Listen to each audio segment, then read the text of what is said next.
Hai guys, jadi di video kali ini gue akan sharing cerita pengalaman gue pada saat ke Amerika. Jadi banyak yang tanya apa sih yang ditanyakan pada saat kalian masuk ke Amerika, terutama pertanyaan di imigrasi ya, atau di bagian imigrasi, karena banyak beredar cerita bahwa tidak bisa masuk walaupun punya visa ya, karena salah menjawab atau ada data yang kurang komplit atau data yang bermasalah. Nah, gua kasih tipsnya ya, atau apa saja sih yang sering ditanyakan oleh pihak imigrasi. Pertanyaan pertama ini wajib banget biasanya ditanyakan adalah tujuan kalian ke Amerika. Kalau kalian tujuannya berlibur, jawab saja vacation. Udah gitu aja, singkat, padat, dan jelas ya. Kalau misalnya mereka ragu, mereka akan tanya lagi lebih lanjut ya. Misalnya itinerary kalian wajib bisa jawab. Lalu pertanyaan yang kedua adalah berapa lama kalian akan berada di Amerika. Sebenarnya mereka sudah ada datanya pada saat di tiket ya, karena pada saat di tiket di Indonesia pun ditanya kapan pulangnya, dan itu biasanya diinput di sistem mereka. Cuman kalian juga harus bisa jawab sesuai dengan tiket ya. Jangan sekali-sekali kalian pesan tiket one way atau tanpa tiket pulang ya, kecuali kalian memang punya alasan yang kuat ya, seperti kalian memang pengen atau ada rencana untuk tinggal jangka panjang ya, seperti untuk belajar atau untuk kuliah atau untuk sekolah. Dan perlu diperhatikan juga visanya pun tidak visa turis ya, atau visa sesuai dengan tujuan kalian datang ke Amerika.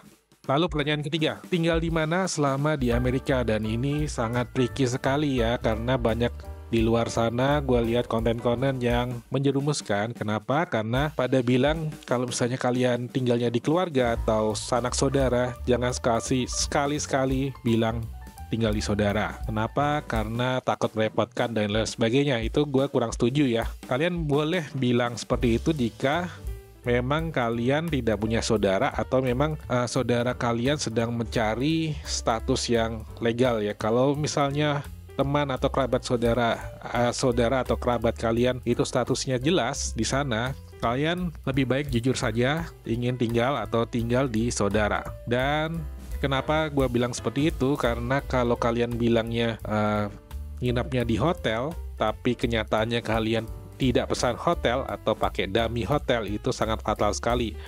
Banyak kejadian yang malah dipulangin gara-gara ketahuan berbohong guys. Ada yang kasih trik juga kalau pesan 1-2 hari saja. Itu juga nanti bikin pertanyaan lanjutan, kenapa kok pesan 1-2 hari saja kalau misalnya dicek ya.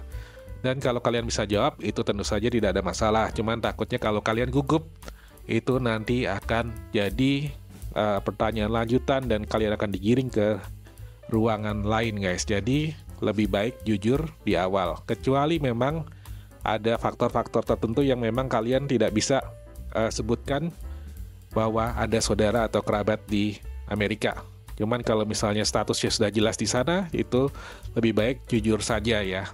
Tapi perlu diingat bahwa kalian harus juga infoin ke kerabatnya kalau kalian ingin menginap di sana, karena takutnya akan ditanya nomor handphonenya dan akan di telepon untuk cross check ya. Gua sendiri pada waktu ke Amerika itu ada adik kandung, dan gua tinggal kasih saja selebaran atau satu lembar print-printan, isinya adalah driving license. Jadi driving license itu adalah SIM. Kalau di Amerika tuh SIM itu seperti KTP di sini ya. Lalu juga alamatnya lengkap gua tulis di driving license-nya, sebenarnya juga ada. Lalu setelah nomor handphone gue tulis juga di sana. Tapi pada waktu itu tidak dicek apa-apa, cuma dilihat doang. Lalu tidak ada pertanyaan lain, dan lanjut ke pertanyaan selanjutnya ya. Pertanyaan yang keempat guys. Pertanyaan yang keempat itu adalah bawa uang berapa.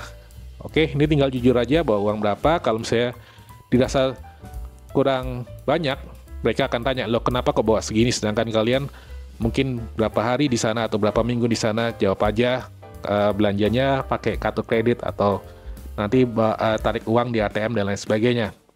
Jadi pintar-pintar kalian ya. Cuman jangan sampai kalian bawa lebih dari 10.000 US dollar, karena itu harus ada declaration form kalian isi untuk bawa cash yang dalam jumlah banyak, dan itu prosesnya ribet guys. Lalu pertanyaan terakhir, biasanya pertanyaan 5, itu lebih ke barang belanjaan atau barang-barang kalian pada saat kalian masuk ke Amerika. Itu biasa yang ditanyakan adalah alkohol, rokok, lalu daging-dagingan dan lain-lain. Kalian harus cek apakah syaratnya yang boleh diperbolehkan masuk itu dalam jumlah berapa ya. Kalau gua sih cari aman, gua tidak bawa sama sekali ya, termasuk rokok guys.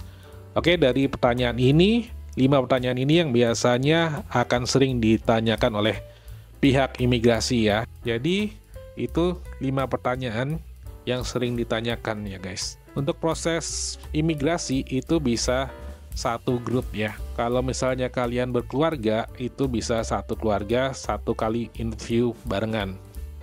Cuman kalau kalian dengan teman, gua saranin sih bisa sendiri-sendiri ya guys. Gua sih nggak menyarankan untuk satu kelompok kalau memang itu tidak ada hubungan keluarga ya. Cuman kalau satu keluarga, misal ayah, ibu, anak, lalu anaknya lagi, itu masih bisa satu grup ya guys. Oke, kalau misalnya kalian masih ada pertanyaan, itu kalian bisa tulis di komentar, mungkin gua bisa bantu jawab ya. Untuk sekarang tidak ada isi form sama sekali, jadi untuk berapa lama dicap izinnya, boleh tinggal kalian harus cek di websitenya ya. Biasanya sih rata-rata dikasihnya untuk 6 bulan stay. Jadi jangan sampai kalian melebihi batas izin kalian tinggal di Amerika. Kalau enggak, kalian bisa di ban ya, tidak boleh masuk kembali. Oke, gitu aja. Semoga mencerahkan dan pada lancar semua bagi yang ingin masuk ke Amerika ya guys.